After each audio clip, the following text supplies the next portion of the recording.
Aye, come on. Get them shackles off him. Poor sod can't eat proper.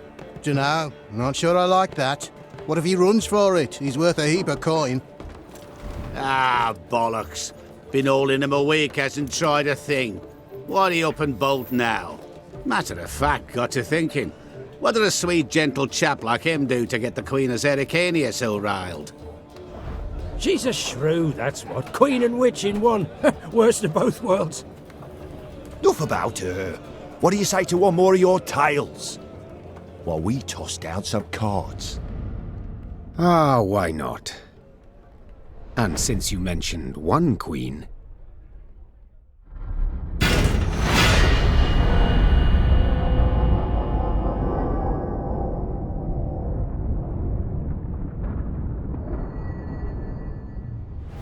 The year 1267. War hung in the air, its scent palpable.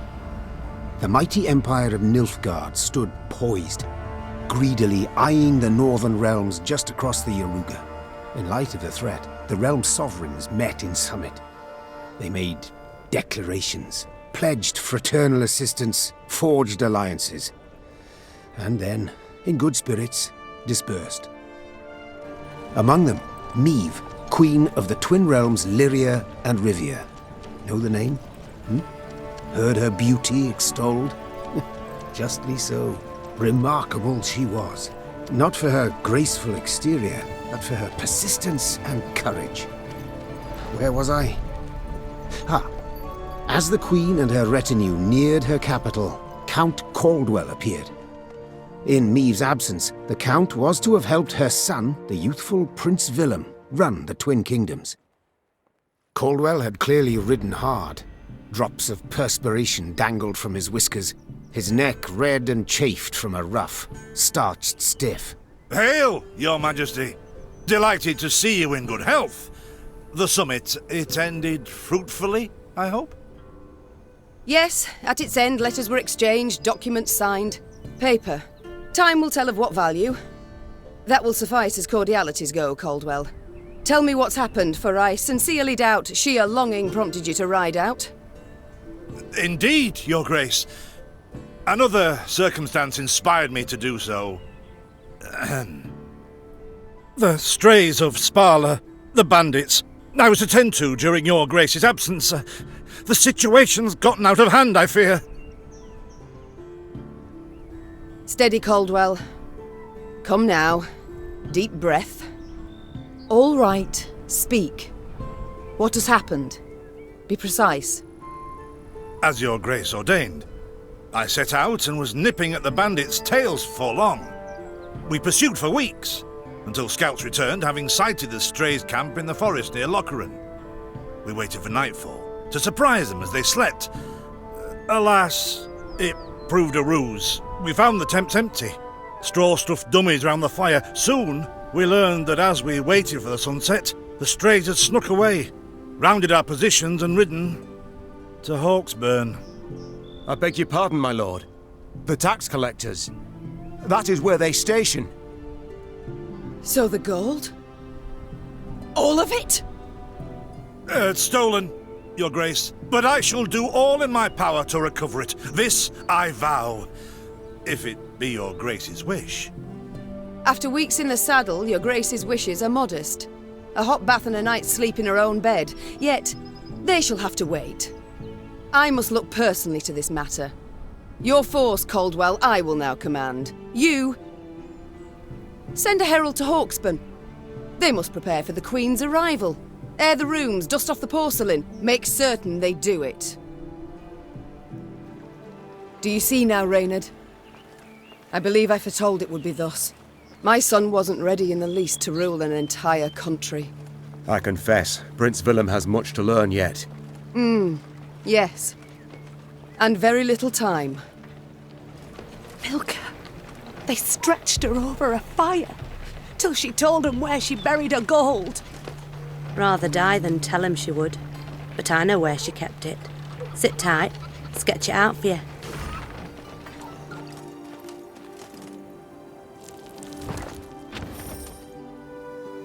Count Caldwell rode at the column's head, scanning its flanks with a wary eye that, despite his advanced age, proved very sharp indeed.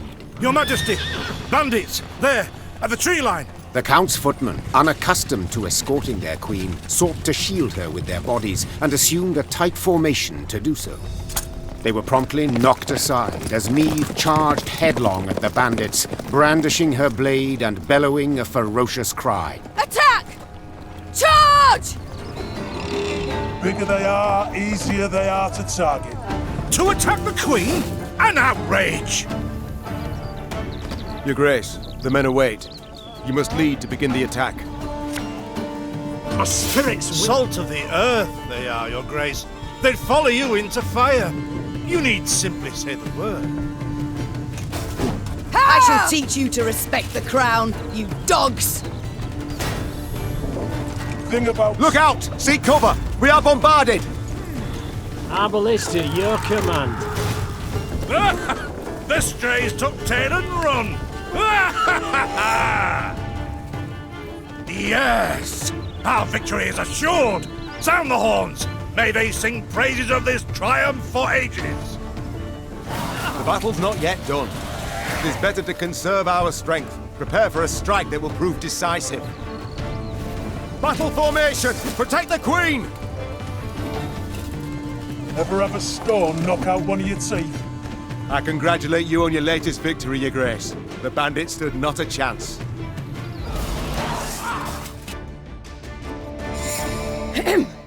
Matters seem indeed to have gotten out of hand, to put it mildly. Meve said, arms crossed atop her shining breastplate. They've grown bold. Doubtless after the raid on the manor, the tax collectors. I've not heard of an ambush on the high road afore. Caldwell explained, avoiding his liege's wrathful gaze. Enough, Caldwell. We must put things right. Come! The Queen's retinue set out, cavalry in front, infantry and arbalists close behind, and, following in the rear, the bandits, bound in chains. I do adore this prospect. Yes. Lyria, the Pearl of the North. With its hills and dales. Why, its beauty matched only by that of its queen. After 3 weeks in the saddle, I've my doubts, Count. We shall pitch camp here. Our soldiers need respite. A spell of it they deserve. What can I pour you, milady? Vizima's finest? Or a nice Redanian bitter? A bit of respite, Reynard. Yes. But if you've any new orders, Your Grace, I can be ready at any... At ease, Reynard. At ease. Don't you find it wearisome sitting alone? Wouldn't you prefer another's company? Swapping tales with the innkeep, even? Your concern I most appreciate, Your Grace. But I prefer silence. Has it always been thus with you? Ever a man apart? Quite the contrary, Your Grace. As a youth, I gloried in company, delighted in conversation. So what was it that changed you? That delight nearly cost me my head. But do you truly not know the tale, milady? How I came to be your departed husband's aide? I don't, but would gladly hear it. I had but 20 winters behind me when I enlisted. Yet I was granted the rank of lieutenant from the start, not by merit, but by birth. The respect of veteran officers, both my peers and seniors, that they could not grant, nor did I deserve it. To earn that respect became my driving aim, and to seem wise beyond my years, I began spouting off about the king's decisions.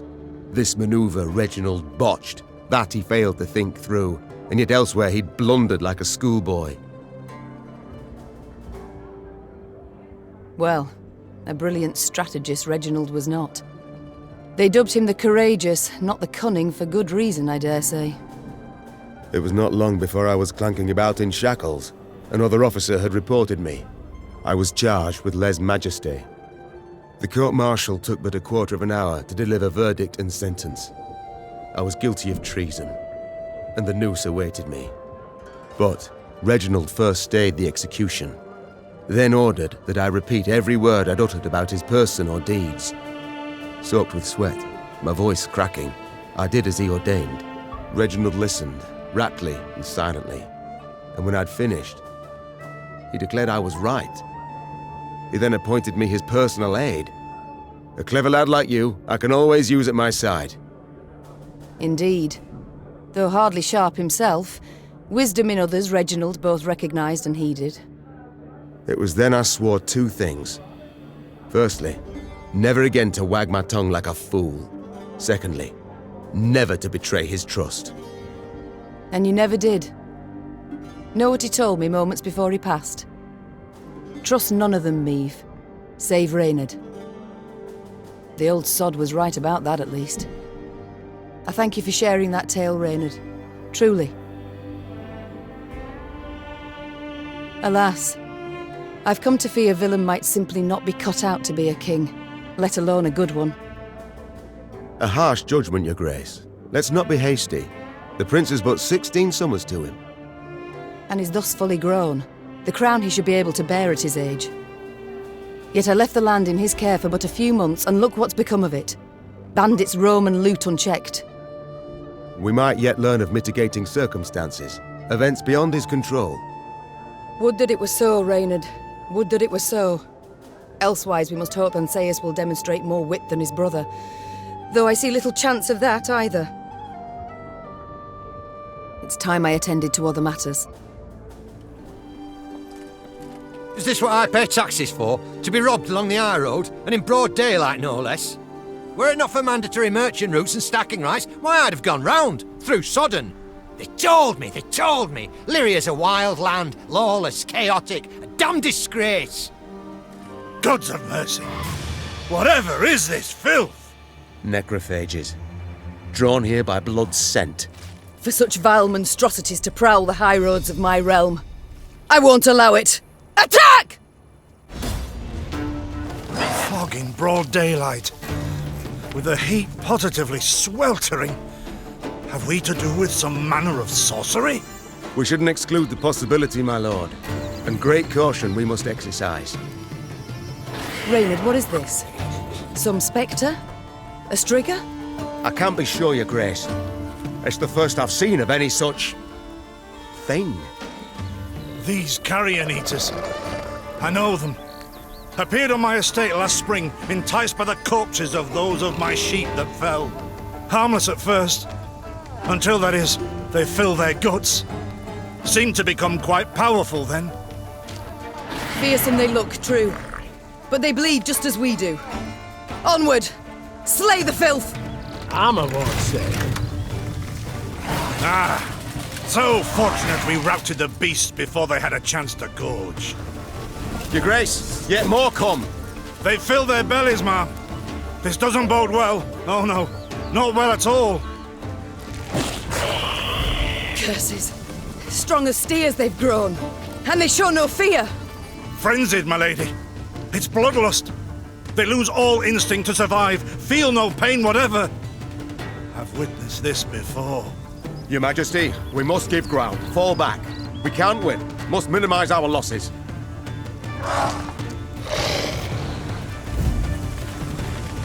My queen, there is no shame in ceding the field when fortunes turn sour. Victory must be ours now. We shall not retreat. Arms at the ready. Attack! Look there! Yet another abomination. Ugh, that stench. My salts. Where are my salts? We must trust each other. The beasts hadn't a chance against us.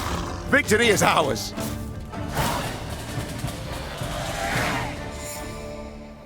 Soon, Queen and retinue arrived at Hawksburn. The men stationed there they found standing at attention, baking under the blistering noonday sun. Your Majesty, Count Caldwell. Stand at ease, Sergeant, and report. The local peasants we've rounded up in the yard, Your Grace. Expect they might have lent the bandits aid. Yet our courtesy hadn't inspired them. They hadn't peeped a word. Might it please Your Grace to summon the hangman? He ties a noose for them, should have them jabbering right quick. I'll speak to them first. Your Majesty, For the Queen to question commoners, why, it's simply not proper. Whom for? I shan't be stripped of crown and titles for it, so no impediment do I see. Lead me to them. Bow low for your sovereign, Her Majesty, Queen Meve of Lyria and Rivia. Ha' mercy, your grace. We bear no guilt, we simple folk. Calm your hearts, good folk. Though your queen I may be, you are subjects, not slaves. Meve extended a hand, the royal ring gleaming upon it. Unfamiliar with protocol, a pleb gripped it firmly and gave it a shake as hearty as a good scrub in the tub. My, we shall be addressing one another by name afore long. This is an outrage! Guards! Grab him! I've all in hand, Caldwell. Forgive me, your grace. I'm not accustomed, nohow. Nonsense. You've a firm grip, a spry handshake, and a bold spirit I can respect. What do they call you, man? Helmer, son of Florence. Delighted, Helmer. Now understand me, man. I am in dire straits and in need of your aid, so please answer my queries in full and forthrightly. The bandits, whom do they follow? Him, my lady. We've seen him.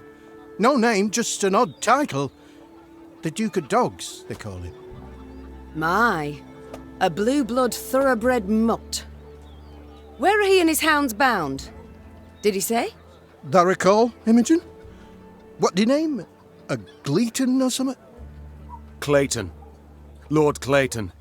His estate lies to the south. Sound the horns. Have the men form up. We march at once. Milady!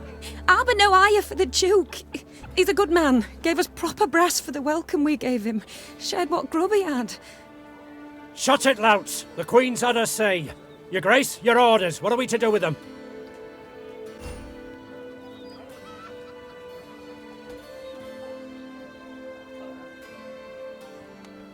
Leave them be. The harvest draws close. Hard work. They'll have their hands full. Oh, milady, thanks be to you, thanks be. I pray Mother Melitele watch over your kind heart. Pray she watches over yours. Should I hear of you sheltering bandits again, of you lying to my officers, I shall return and put torch to every hut, field and orchard. Understood. Meve set off toward Lord Clayton's estate at a gallop, her mount knocking the peasants aside as it kicked up a cloud of dust. The folk of Hawksburn spoke of the royal visit long after, albeit ever behind closed doors and in hushed tones. That rumble. What is it? Look out! Rock slide! The bluff crumbles! Fall back! Save yourselves! Your Grace, the wagon. We can use it as cover. Forward. We must move it forward.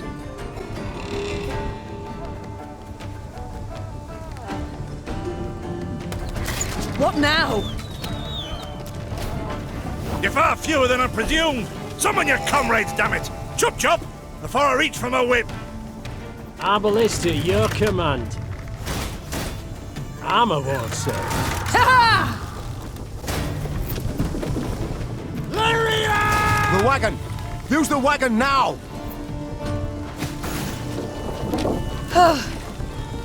We've come through, Reynard. I thank you. The walls of the temple collapsed. The buttresses doubtless damaged by something. Or someone.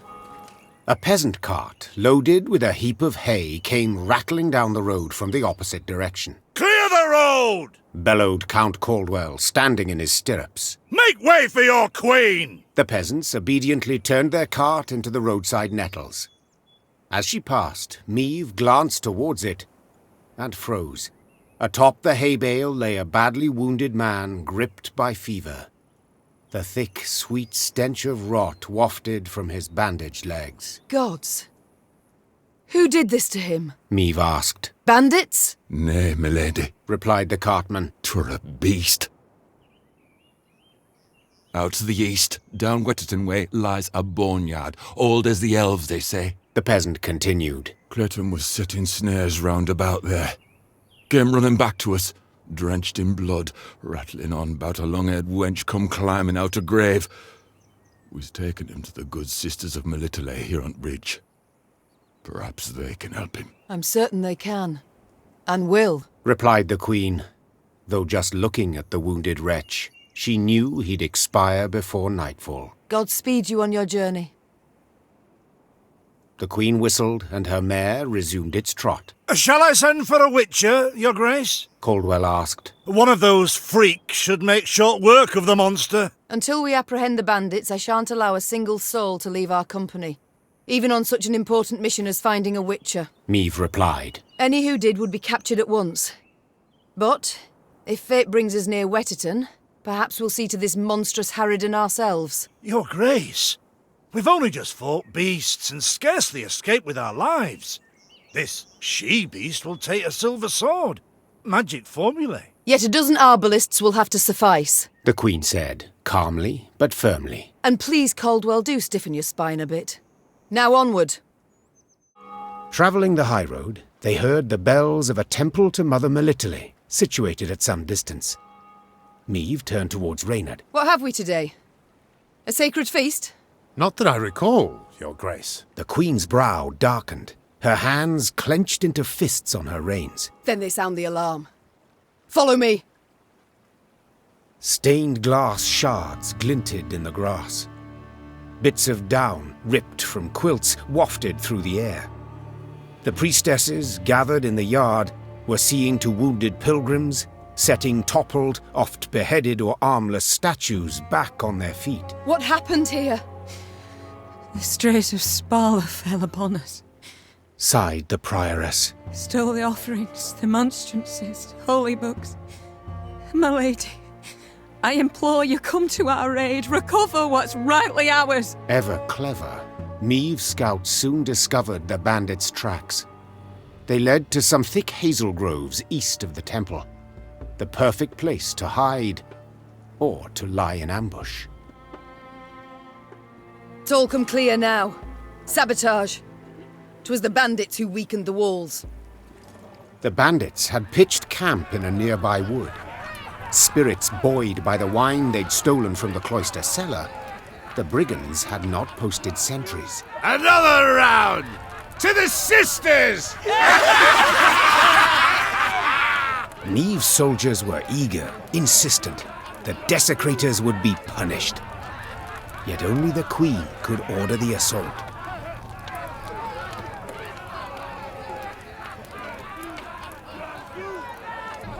High time we put these strays on a leash. Spat the Queen, spurring her horse. To arms! Follow me! Tankards clattered to the ground as the strays reached for their weapons. The brigands would not even fathom giving up without a fight. Hey?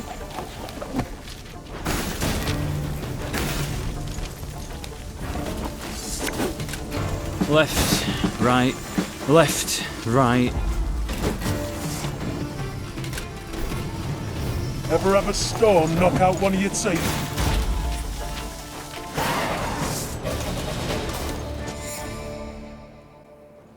The Queen's company defeated the bandits and recovered the loot. Silver chalices, reliquaries lined with mother of pearl, gold-embroidered robes. The priestesses would be grateful to have their treasures returned, Your Grace. They would pray ardently for your victory. Reynard opined. Yet, you could also keep the silver, expend it on the war effort. And who's to say which, prayer or coin, would be more useful?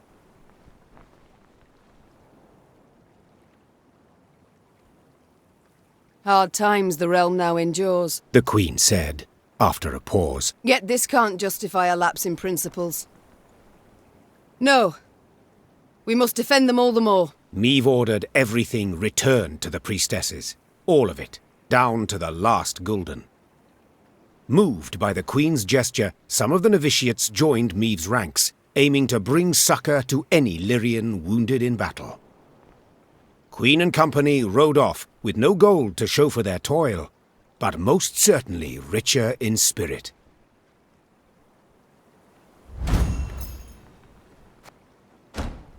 Sure, you can bind a rabid dog, tie his 4 legs together, but you'll not stop him from lashing out and biting. Aroo!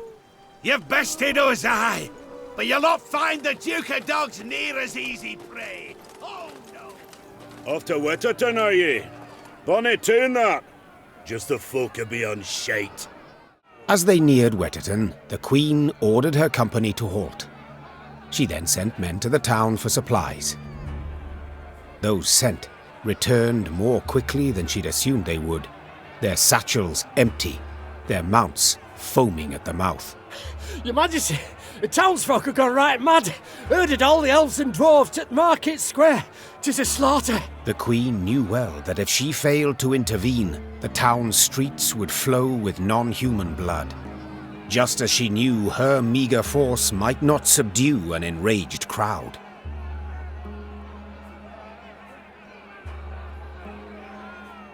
What is your command, Your Grace? Reynard's question pierced the silence. What can it be, dear friend? Answered the Queen, then spurred her mount and rode off towards the town. Her troops followed, running as fast as their legs would carry them. When they passed inside the town gate, they saw corpses lining the gutters. Meve realized she had arrived too late to prevent a tragedy. The crowd was drunk on blood. Its rage would need to be quelled with an iron fist. Step away, or see your heads bounce down the cobblestones! Reynard, who started this? I must know. So much hatred. We must put a stop to it. You can try to win them all, but you won't.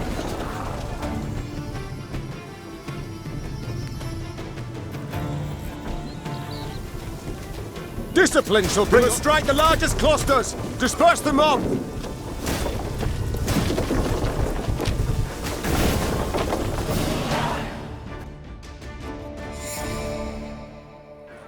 Happily, Meve restored order without suffering any losses. Reynard then learned that a nobleman's ire had triggered the violence, ire at having discovered a theft. Suspicion fell on the non-humans he employed. He accused them, they protested, and the row soon engulfed the town. But there's something else, Your Grace. Reynard gestured towards an aged man who stood grieving, his face in his hands. I've witnesses who claim the strays of Sparla are the thieves. Though the tragedy seemed the result of a misunderstanding, justice would have to be served. Those responsible for the slaughter would need to be punished. The question was, how severely?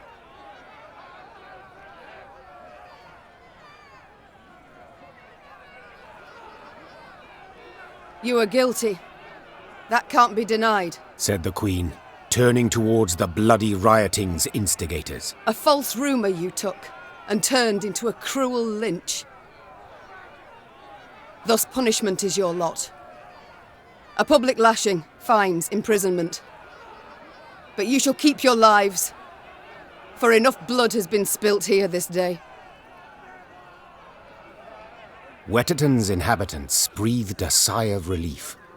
But the non-human survivors took offense at the lenient sentence. Soon after, the Lyrian army's elves and dwarves quietly disappeared, deserted. Few doubted the reason. They would not risk their necks for a queen who held their lives in such low regard. They should have stayed put beneath their mount. We'd not have had no problem then. The Lyrians entered the graveyard.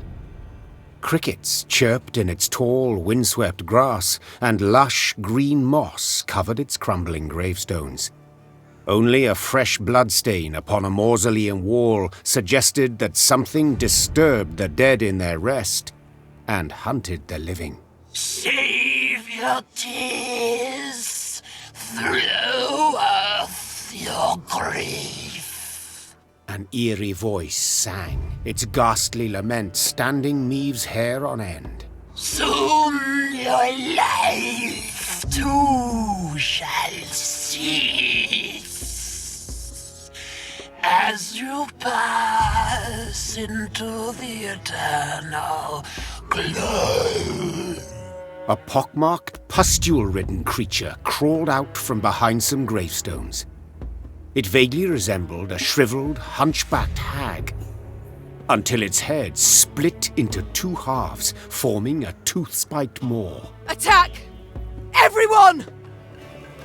My spirit's willing and how, but these damn boots are killing me. One boat's all I need.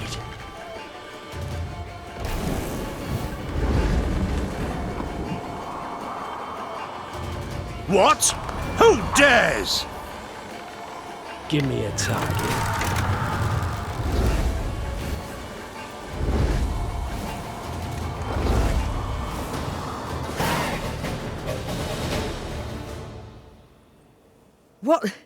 What was that filth? The queen croaked hoarsely as the dying monster writhed in agony at her feet. I know not, your grace, replied Reynard. But to be safe, I would have the corpse chopped up and burned.